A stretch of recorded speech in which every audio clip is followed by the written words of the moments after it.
आलेली आहे मुख्यमंत्री माझी लाडकी बहीण योजना।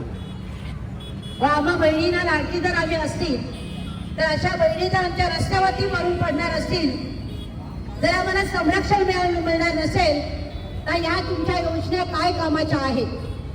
मुख्यमंत्र्यांना आमचा सरळ प्रश्न आहे की पहिला आमचं संरक्षण करा, पहिला आम्हाला नागरी सुविधा द्या, नंतर लाडक्या बहिणीसाठी कोणत्या योजना राबवायच्या त्या राबवा। मात्र या रस्त्यावरती ज्या अशा निरपराध आमच्या महिला बळी जात आहेत ह्याच्या बाबतीत तुम्ही काय करणार आहे?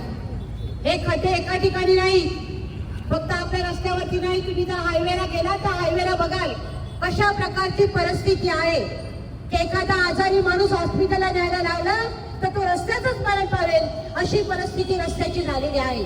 आणि तीच परिस्थिती आपल्या वसई तालुक्यामध्ये देखील निर्माण झालेली आहे आणि त्याचा निषेध करण्यासाठी